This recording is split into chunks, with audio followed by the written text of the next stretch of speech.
அவிசுவாசம் கீழ்ப்படியாத குணத்தை உடையதா இருக்கிறது. கீழ்ப்படுகிறது இல்லை. வானத்திலிருந்து அப்பத்தை வருஷிக்க பண்ணுவேன்.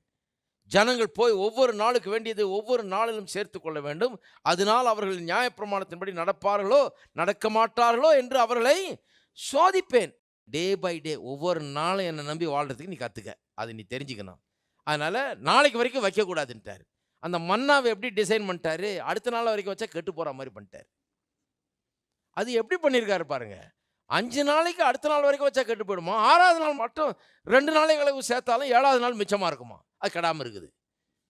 6வது நாள் டபுளாக எடுக்க சொல்கிறார், அடுத்த நாளைக்கு வேண்டியதை எடுத்துக்க சொல்கிறார், ஏன்னா ஓய்வு நாள். அப்போ வேணுன்னே உங்களை சோதிக்கிறாரு. 5 நாள் எடுத்ததை அடுத்த நாளைக்கு வச்சா கெட்டு போயிடும் பாருங்க. மோசே சொல் கேளாமல் சிலர், 20ஆம் வசனம் பார்க்குறீங்களா, மோசேயின் சொல் கேளாமல், டெஸ்ட்டில் ஃபெயிலு. மோசேயின் சொல் கேளாமல் சிலர் அதில் விடிய காலம் மட்டும் கொஞ்சம் மீதியாய் வைத்தார்கள். அது பூச்சி பிடித்து நாற்றம் எடுத்தது. அவர்கள் மேல் மோசே கோபம் கொண்டான். அப்பொழுது மோசே, அதை இன்றைக்கு புசியுங்கள், இன்று கர்த்தருக்குரிய ஓய்வு நாள், இன்று நீங்கள் அதை வெளியிலே காண மாட்டீர்கள். 6 நாளும் அதை சேர்ப்பீர்களாக. 7ஆம் நாள் ஓய்வு நாளாக இருக்கிறது, அதில் அது உண்டாயிராது என்றான். 7ஆம் நாள் அது வானத்திலிருந்து விழாது, எது இந்த மன்னா விழாது என்றார். 7ஆம் நாளில் ஜனங்கள் சிலர் அதை சேர்க்க புறப்பட்டார்கள். மறுபடியும் ஃபெயில். கீழ்ப்படியாமை. எத்தனை முறை கீழ்ப்படியாமல் போனால் பாருங்க. நாளைக்கு சேர்த்து வைக்காத அப்படின்னு சொன்னால் சேர்த்து வச்சுட்டாங்க. 7ஆம் நாளில் போய் சேர்க்காதேன்னா அப்போ போய் சேர்க்குறாங்க. ஏன்னு சொன்னால் இந்த கர்த்தரை நம்புகிற ஒரு சுவாபம் அவர்களுக்குள்ளே இல்லை. எப்படிப்பட்ட சுவாபம் இருக்குது? நம்பாத ஒரு சுவாபம், பயப்படுற சுவாபம், சந்தேகிக்கிற சுவாபம், பிற்போக்கான எண்ணம், நெகட்டிவ், நாளைக்கு கிடைக்காது அப்படிங்கிற எண்ணம் தான். திருப்புங்க மத்தேயு எழுதின சுவிசேஷம் 6ஆம் அதிகாரத்துக்கு ஒரு நிமிஷம் போவோம். அங்கே கர்த்தர் அற்புதமாக சொல்கிறாரு பாருங்க. இயேசு 25ஆம் வசனம். இதை அடிப்படையில் வச்சு இதை வாசித்தீங்கன்னா எவ்வளோ நல்லா விளங்குது பாருங்க. ஆகையால் எண்ணத்தை உண்போம், எண்ணத்தை குடிப்போம் என்று. என்ன பிரச்சனை அங்கே வனாந்தரத்தில்? என்னங்க பிரச்சனை பாருங்க. இதை அதோட கனெக்ட் பண்ணால் தான் கரெக்டாக வருது. வனாந்தரத்தில் என்ன பிரச்சனை? எண்ணத்தை புசிக்கிறது, எண்ணத்தை குடிக்கிறது, அதான் பிரச்சனை. எண்ணத்தை உண்போம், எண்ணத்தை குடிப்போம் என்று உங்கள் ஜீவனுக்காகவும், எண்ணத்தை உடுப்போம் என்று உங்கள் சரீரத்துக்காகவும் கவலைப்படாதிருங்கள் என்று உங்களுக்கு சொல்லுகிறேன். எல்லாம் சொல்லுங்க, கவலைப்படாதிருங்கள். பக்கத்தில் இருக்க ஆளை பார்த்து சொல்லுங்க, கவலைப்படாதிருங்கள். சொல்லியிருக்காரா இல்லையா? யார் சொல்லியிருக்கிறது? இயேசு சொல்லியிருக்காரு. இயேசு கவலைப்படாதிருங்கள்னு சொல்லியிருக்காரு. அப்போ டெஸ்ட்டு ஆரம்பிச்சிடுச்சுன்னு அர்த்தம். என்ன டெஸ்ட்டு? கவலைப்பட போகிறீங்களா இல்லை கவலைப்படாமல் இருக்க போகிறீங்களான்னு. டெய்லி நடக்குது இது.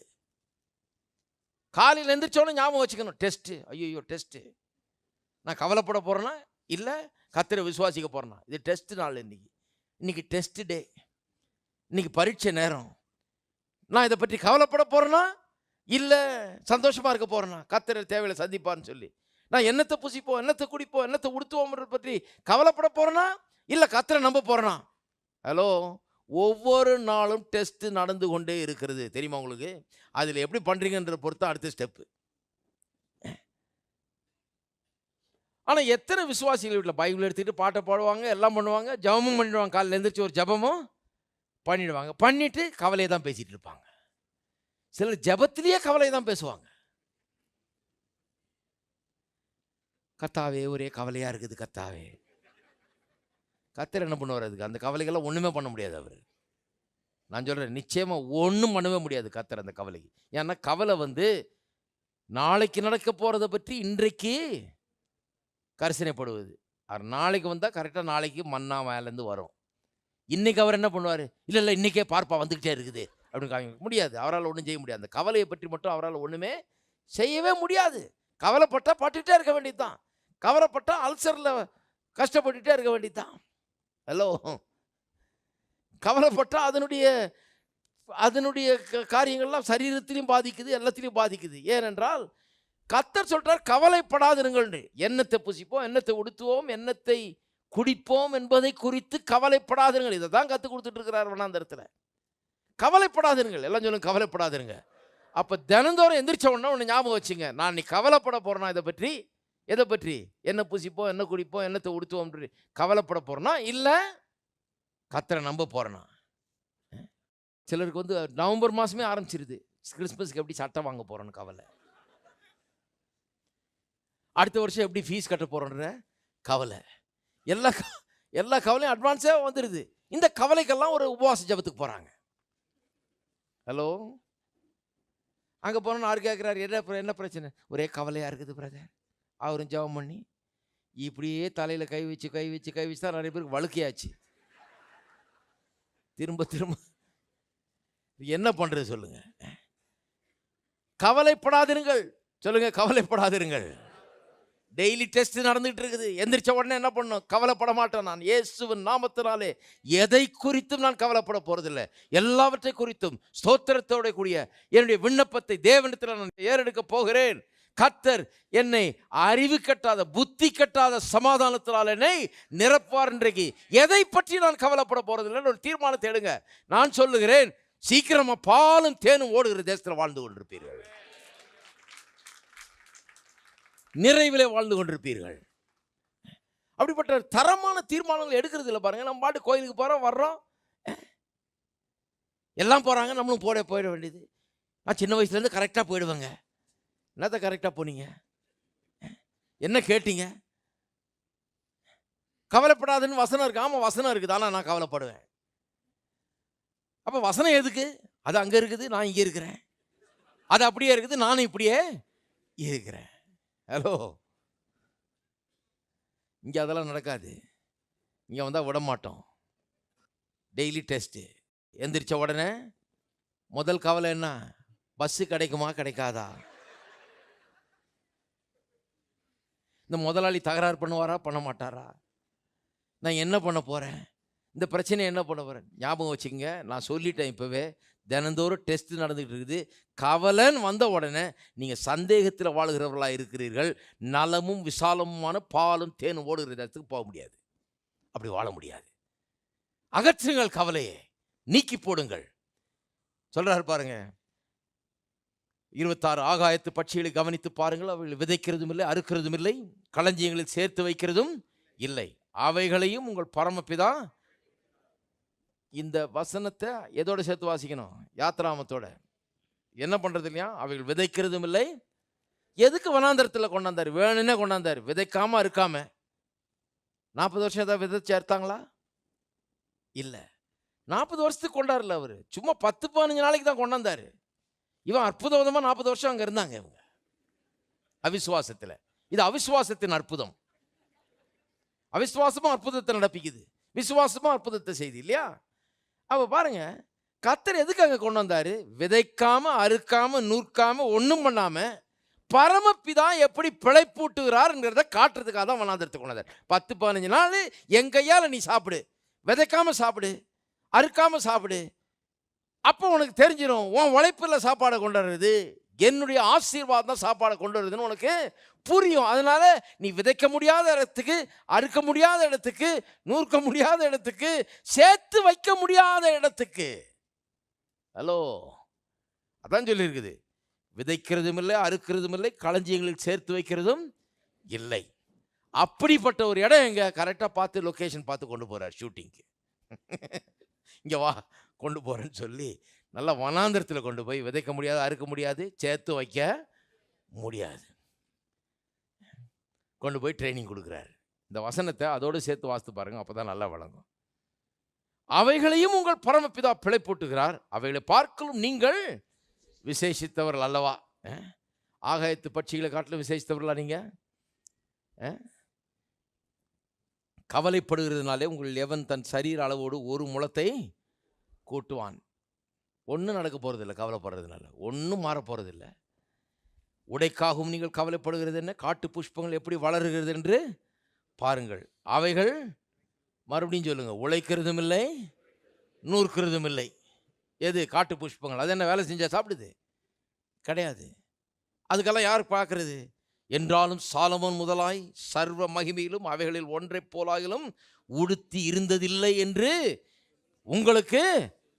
சாலமோன் சர்வ மகிமையிலும் இந்த காட்டு புஷ்பம் இன்னைக்கு வந்து நாளைக்கு அப்படியே காஞ்சி போகிற அந்த காட்டு புஷ்பத்தை மாதிரி சாலமோன் ராஜா கூட உடுத்தினது கிடையாதான். கர்த்தர் அப்படி அவைகளை உடுத்துகிறார். எப்படி இது உடுத்தப்படுகிறது? இது உழைச்சுதா? இது சேர்த்து வச்சுதான். ஹலோ, நல்லா கவனிங்க. உழைக்க வேணான்னு சொல்லலை, வேலையை மோசம்னு சொல்லலை. நான் சொல்கிறேன், வேலை மேலே நம்பிக்கை வைக்காதீங்கன்னு சொல்கிறேன். நீங்கள் சேர்த்து வைக்கிறது மேலே நம்பிக்கை வைக்காதீங்க. எது மேலே நம்பிக்கை வைங்க? கர்த்தர் மீது நம்பிக்கை வைங்க. அப்போ கர்த்தர் மீது நம்பிக்கை வைத்தா வேலையே ஆசீர்வாதமாக இருக்கும். வேலையை கர்த்தர் தான் கொடுக்குறாரு பாருங்க. வேலையை கொடுத்த கர்த்தரை விட்டுட்டு வேலையை நம்புறது எப்படி? அதுதான் கூடாதுன்றேன். வேலையை கொடுத்தது யார்? கர்த்தர். சம்பளத்தை கொடுக்கறது யாரு? கர்த்தர். வேலையை உண்டாக்கி, வாய்ப்பை உண்டாக்கி தந்தது கர்த்தர். அப்ப யாரை நம்பணும்? வேலையை நம்பணுமா, கர்த்தரை நம்பணுமா? கர்த்தரை தான் நம்ப வேண்டும். நான் அப்பவே தீர்மானிச்சிட்டேன், கர்த்தரை தான் நம்ப போறேன், வேலையை நம்ப போறது கிடையாது. இந்த வேலை இல்லைன்னா இன்னொரு வேலை. ஹலோ, கர்த்தர் மாறுறதே கிடையாது. இருக்கீங்களா? நிறைய பேர் மறுபடியும் யோசிக்கிறீங்க, என்ன நம்ம வீட்டில் நடக்கிறது அப்படியே சொல்கிறாரு கதை. நான் என்ன பண்ணுறது? பைபிளில் அப்படியே இருக்குது. பைபிள் ரொம்ப ப்ராக்டிக்கல் புக்கு. அடுத்த சாலமோன் முதலாக இதை போல் உடுத்தினதே கிடையாது. கர்த்தரை நம்பினீங்கன்னா உங்களுக்கு என்ன சட்டை வேணும், கொஞ்சம் கூட யோசிக்காமல் அதை வாங்குற அளவுக்கு கர்த்தர் உங்களை ஆசீர்வதிப்பார். அவ்வளோதான் விஷயம். அங்கே கர்த்தரை நம்பாதனால தான் நம்ம என்ன பண்ணுறோம், அந்த மாதிரி சட்டையெல்லாம் நம்ம வாங்க முடியாதுங்க. வாங்க முடியாதுன்னா போங்க, வாங்க முடியாது. அதெல்லாம் நமக்கு எட்டாத கனிங்க. ஒருத்தர் சொல்கிறாரு, ஆமாம், நீங்கள் பொன்மொழியாக பேசிக்கிட்டே இருங்க, அந்த மொழிப்படியே உங்களுக்கு ஆகும். எந்த சட்டையும் வாங்க முடியும். சாலமோன் உடுத்துறதை காட்டிலும் அற்புதமாய் அழகாக காட்டு புஷ்பங்களை உடுத்துகிற தேவன் ஒரே நாளுக்கு இருக்கிற அந்த புஷ்பத்தை அவ்வளோ அழகாக உடுத்துறாரு.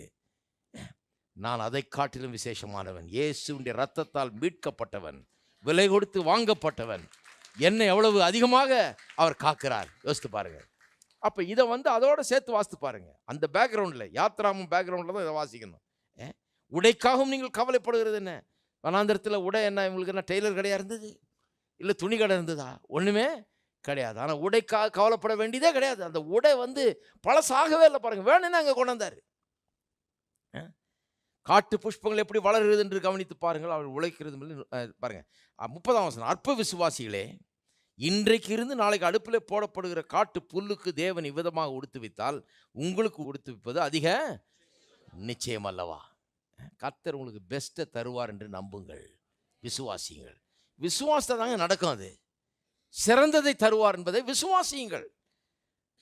ஆகையால் எண்ணத்தை உண்போம், எண்ணத்தை குடிப்போம். மறுபடியும் ஆரம்பிச்சுக்கிட்டாரு. எண்ணத்தை உண்போம், எண்ணத்தை குடிப்போம், எண்ணத்தை உடுப்போம் என்று கவலைப்படாதீர்கள். பக்கத்தில் இருக்க ஆளை பார்த்து சொல்லுங்க.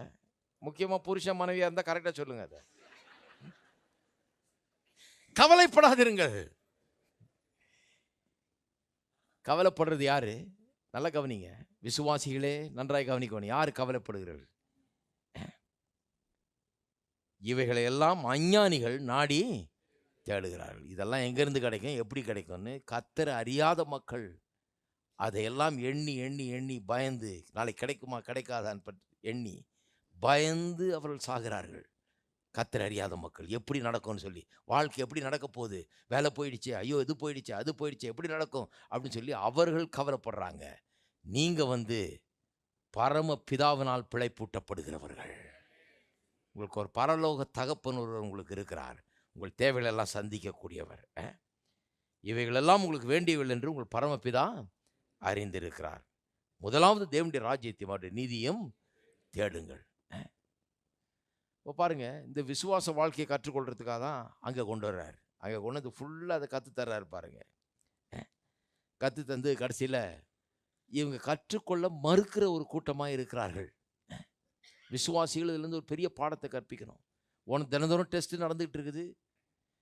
விசுவாசிக்கு ஒரு ஆப்பர்ச்சுனிட்டி, ஒரு வாய்ப்பு கொடுக்கப்படுகிறது. அந்த வாய்ப்பை பயன்படுத்துகிறோமா? நம்ம அதை எடுத்துக்கொள்கிறோமா? ஒரு பிரச்சனை, காலையில் எழுந்திரிச்சோன்னு ஒரு பிரச்சனை, அது என்ன வாய்ப்பு? கர்த்தர் அற்புதத்தை செய்ய ஒரு வாய்ப்பு, கர்த்தர் தேவைகளை சந்திக்க ஒரு வாய்ப்பு, கர்த்தர் எதிர்பாராத விதத்தில், நான் எண்ணிக்கூட பார்க்க முடியாத விதத்தில் வானத்திலிருந்து மன்னாவை பொழிந்தறின மாதிரி நினைச்சே பார்க்காத விதத்தில் தேவைகளை சந்திக்க ஒரு வாய்ப்பு. இருக்கீங்களா? கசப்பான தண்ணியை இனிப்பானதை மாற்றி தந்தது போல எங்கேயோ இருந்து கர்த்தர் அற்புதத்தை நான் கொஞ்சம் கூட நினைத்து பார்க்காத விதத்தில் செய்கிறதுக்கு ஒரு வாய்ப்பாக இருக்கிறது. அப்ப அவிசுவாசம் எப்படிப்பட்டது? கீழ்ப்படியாது, கர்த்தர் சொல்றத செய்யாது. அருமையானவர்களே, நான் சொல்லுறேன், கர்த்தர் சொல்லுகிறதை செய்ய கற்றுக்கொள்ள வேண்டும். சொன்னபடியே செய்ய கற்றுக்கணும். அது எப்படி செய்கிறது? இதில் ஆரம்பிங்க. முதல்ல கவலைப்படாதிருங்கள்னு சொல்லியிருக்குது. அதை முதல்ல ஆரம்பிப்போம். எத்தனை பேர் நாளிலேருந்து ஆரம்பிக்க போறீங்க? வியாதி கீதி நோயெல்லாம் குணமாயிடும் இதுலையே. கவலைப்படாது இருந்தீங்கன்னா வீட்டில் சமாதானம் ரொம்ப அதிகமாக இருக்கும், சச்சரவு இருக்காது, ரொம்ப குறைவாயிடும். ஏன்னா அந்த கவலை தான் அதெல்லாம் உண்டாக்குறது. நான் இவ்வளோ கவலையாக இருக்கேன், நீங்கள் மட்டும் அப்படி பேசாமல் இருக்கீங்களே, இப்போ பக்கத்தில் இருக்க ஆளை போட்டு நோண்டுறது. நான் எவ்வளோ கவலைப்பட்டுட்டு இருக்கிறேன், எனக்கு இவங்க ரொம்ப கவலைப்படாமல் இருந்தாலே, பக்கத்தில் இருக்க ஆள் கவலைப்பட்டாலே நீங்கள் சொல்லணும், கவலைப்படாதீங்க, கர்த்தர் பெரிய காரியங்களை செய்வார், அற்புதத்தை செய்வார். நாம் நினச்சி கூட பார்க்க முடியாத அளவுக்கு கர்த்தர் பெரிய காரியங்களை செய்வார். இவெல்லாம் பாருங்கள், அப்படி ஜீவனுள்ள வார்த்தைகளாக இருக்கிறது. அதெல்லாம் சாதாரண ஒரு காரியம் கிடையாது.